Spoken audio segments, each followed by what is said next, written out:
Hello, comrades. This is your brother Jamala, also known as Brother Soldier 4D, Fourth Dimension. Today, we're going to hit on a subject that's called predators. I'm going to basically flow with it because I have some notes, but I really think that I want to bring up the reason why I want to talk about predators because it's a phrase, it's a term that's being used often in the world, especially when it comes to human beings that lurk and seek to exploit other human beings for whatever reason. So when we talk about predators, we think about the animal kingdom. We think about lions, snakes, tigers, bears, and those things that will hunt you down. And in real life, when you're dealing with two-legged people, human beings, there are those that are predators. And they don't have good intentions, even if you're trying to live right. You're trying to do the right thing by the law. You're trying to do the right thing by the church. You're trying to do the right thing in your family, in your relationship. You got predators out there. Seek to destroy something that you have good. You could have a good relationship, and these predators will seek to prey on it. And they usually prey on the weaker first.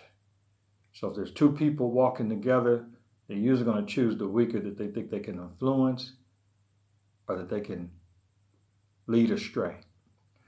So in the context of the Black African struggle, and in the context of the believer and those people who seek to be in a church, we have what is called trials.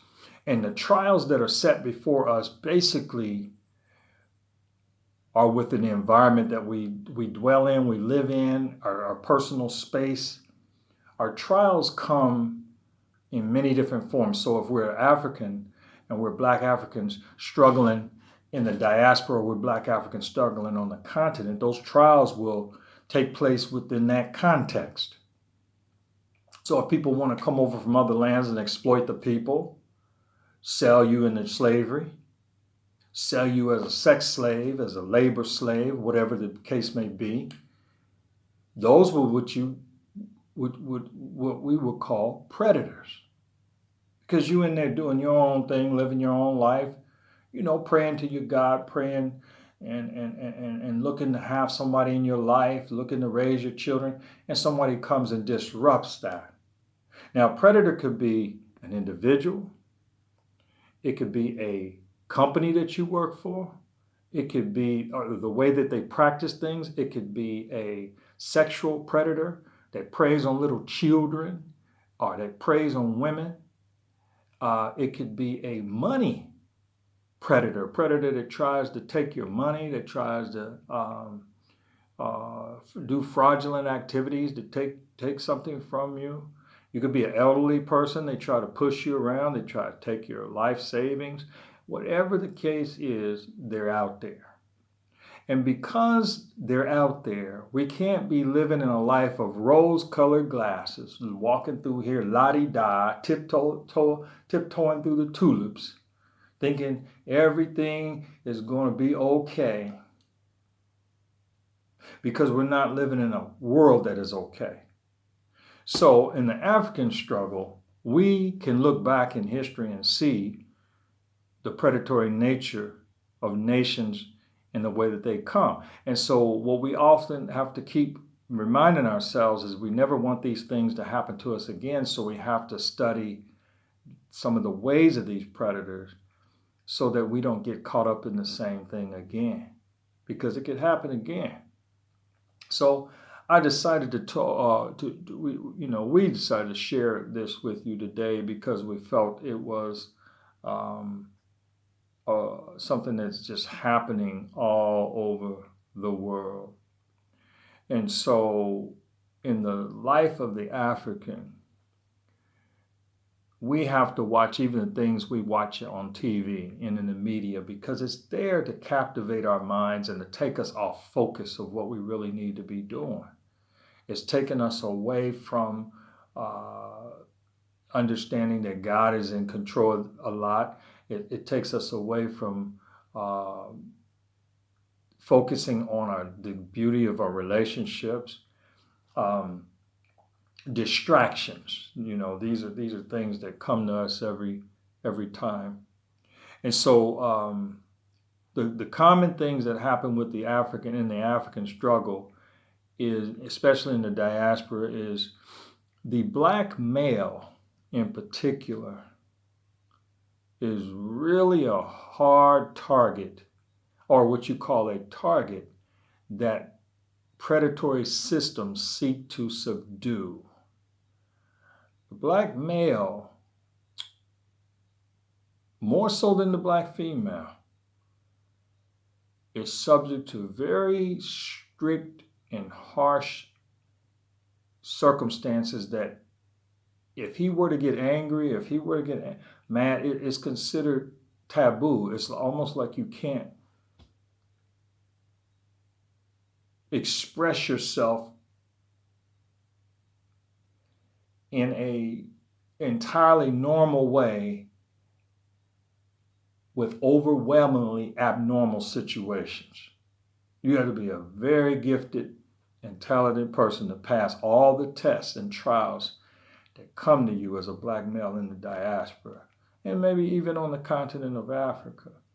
But the black male in the whole world has been basically, his name has been dragged through the mud. And for those of us of members of our race that has helped drag our names through the mud, that's going to be magnified tremendously. So we have to approach life very strategically and very carefully, and we have to select our loved ones, our people in our relationships very carefully, because just the smallest thing could catch you up and take you away. You could lose your freedom and be in prison just for losing your cool and striking out at somebody. It's a very tough situation. So these are trials that are set before us, and if we can overcome these trials, that's what it's all about. There's a lot of scriptures in the Bible that talks about overcoming. An overcomer is one who, when you set these various traps and trials before them, they use the wisdom of God, or they use the wisdom of their ancestors, they use the wisdom of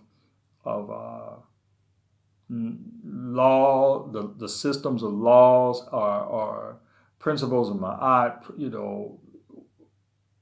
commandments of God. They try to use these things to live by in order to keep from falling into temptation. So there's a lot of scriptures that are promising for the believer out of the book of Revelation and out of the book of 1 John chapter 5. It said, "Who is he that overcometh the world but he that believeth that Jesus is the Son of God?" Now they're saying in that sense you're an overcomer. Another one says in John 16 verse 33, "In the world you shall have tribulation, but be of good cheer, I have overcome the world." And then in Romans 12:21 it says, "Do not be overcome by evil, but overcome evil with good." So even though evil is around us, we have to be strong enough to overcome it with good deeds. Revelation 2 says, "He that overcometh shall not be hurt of the second death." Revelations 3:21 says, "To him that overcometh will I grant to sit with me in my throne, even as I also overcame, and am set down with my Father in his throne." Revelations 21:7 and 9 says, "He that overcometh shall inherit all things, and I will be his God, and he shall be my son." So it's something that the Lord seems to rejoice in, the fact that you're overcomer, that you're a type of person that can see the battle that's set before you, and you could be a true soldier to that battle, and you could be an overcomer. So this message is kind of generally speaking of predators that are there, we have to be overcomers. The predator is going to do what he does. We have to be the overcomer. Evil and temptation is going to come our way. We are the ones that have to be the overcomer. The predator will seek to trap us. We are the ones that have to use wisdom and see these traps laid out and not follow in those type of footsteps or fall in those traps. So predators are going to be in every generation. It just depends on how we're taught to battle and how we're taught to handle these situations. So anyway, there was a time that I want to speak about something in the church, that it was a time that I was in the church and I met a couple of people in there that seemed to be new converts. And there was this one young guy that was a minister. I think he's self-proclaimed minister, and he seemed to be attention-seeking, the type of person that wants to sound like he's a great prophet, a great minister, and always putting himself on a pedestal. And I knew right away that that's not the correct way to be, and that's not the spirit that you should be in. And eventually, some of these men that go into the ministry, they may start off right, but they step off because they like the attention, or they like the fact that they can sway people, dreams, visions, revelations, and all of that. That's why the prophetic ministry and the prophet's office that was often in the Old Testament and some places in the New Testament has been very ostracized, because many people have been led astray because of these kind of people. And they just preyed on the people, and they used the people. They would destroy the people.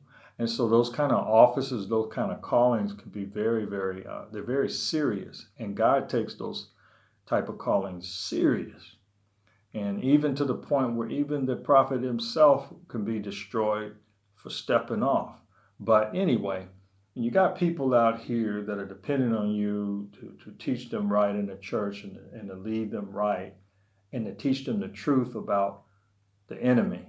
And you continually pull wool over their eyes and cause them not to see, or cause trying to make the lamb lay down with the lion. I mean, some of these preachers, to me, sometimes it seems like they're trying to make the sheep coexist side by side with the lion and the beast. And it's like they're almost as though they're telling you to take everything that the predator does.